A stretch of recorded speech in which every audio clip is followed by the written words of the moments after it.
Bonjour, aujourd'hui je remonte le temps, je reviens au moment du lancement de mon entreprise Digital Osé, au moment où je réalisais que je devais réapprendre à écrire alors que pourtant ça faisait partie de mon métier. Plus précisément, j'ai réalisé que je devais mettre à la poubelle ce que j'avais appris en master de marketing et ce que j'avais appliqué dans les services marketing et communication des entreprises où j'avais travaillé. J'avais rédigé des pages de vente, des posts sur les réseaux ou encore des articles. Et en fait, j'ai dû désapprendre tout ça. Désapprendre cette façon d'écrire assez standardisée, celle qu'on applique en entreprise. Donc moi, j'ai travaillé pour des startups où le ton était relativement sympa puisqu'on s'adressait aux particuliers et plutôt à des trentenaires. Mais les sujets, en l'occurrence l'automobile ou les voyages en famille, c'était quand même plutôt sérieux, ça se prêtait pas non plus à un ton foufou. La fantaisie était vraiment limitée. Ensuite, j'ai travaillé plusieurs années pour un organisme de formation continue pour adultes. Alors là, sans surprise, le ton était assez rigide, puisque surtout, il fallait faire sérieux. Spécialement, il fallait faire sérieux vis-à-vis des RH des entreprises, voire des grandes entreprises, qui sont ceux qui achètent les formations en question. Donc là, pas question de débordement, il fallait faire sérieux, faire expert, donner des garanties de confiance aux entreprises à travers les contenus. C'est vraiment ce qu'on attendait de moi et de n'importe qui rédigeait pour cette entreprise. Mais quand tu te lances à ton compte, ce ton, cette façon d'écrire un peu lisse, un peu experte, elle devient vraiment ton ennemi numéro un. C'est cette façon-là de penser les contenus lisses, expertes, sans aspérité, que j'ai vraiment dû désapprendre.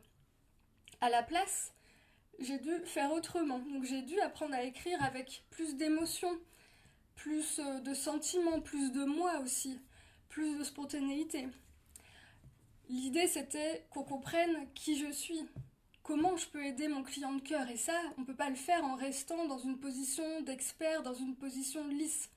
Alors ce qui est drôle, c'est que j'avais tout à fait conscience qu'il fallait que j'assouplisse ma plume. Et ça me paraissait en plus sympa à faire, à écrire, plus authentique d'écrire ma vérité. Mais en vrai, ça a vraiment pas été facile du tout. On peut dire qu'on balaye pas des années de réflexes d'un coup de main, d'un coup de clavier, pas avant d'avoir travaillé sur son état d'esprit, pas avant d'avoir pris conscience de ce qui me bloquait.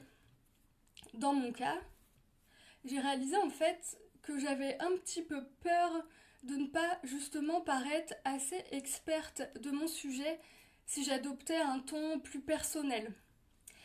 Ma tête savait qu'il n'y avait pas de danger à le faire, mais mes mains, une fois que je me mettais sur mon clavier, elles s'obstinaient un peu à écrire vraiment au plus près de ce qu'elles avaient fait durant toutes ces années. Elles avaient un petit peu du mal à aller ailleurs.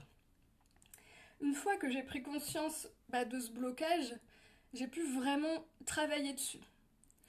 Moi, j'ai particulièrement travaillé sur ma posture d'entrepreneur, sur mon leadership. C'est là où, dans mon cas, il se trouvait des petites choses en fait qui me limitaient, qui me bloquaient. Et puis, suite à ce travail, j'ai pu me libérer et prendre vraiment plaisir à communiquer de façon plus légère, trouver aussi ma limite, mon ton à moi.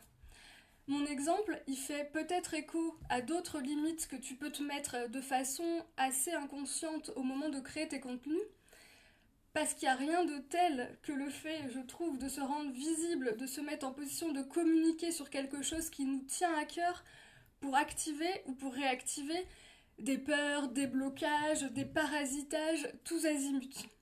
Ça, c'est vraiment quelque chose d'assez courant. Et c'est pour ça que dans mes accompagnements, j'allie vraiment un travail sur la technique, sur la stratégie et un travail sur le mindset, notamment à un niveau énergétique.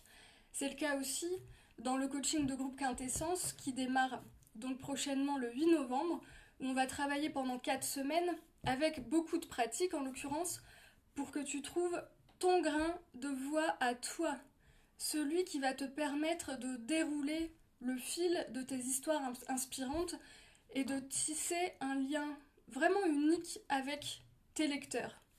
Je te laisse aller voir le détail de Quintessence sur mon site et je te dis à très bientôt.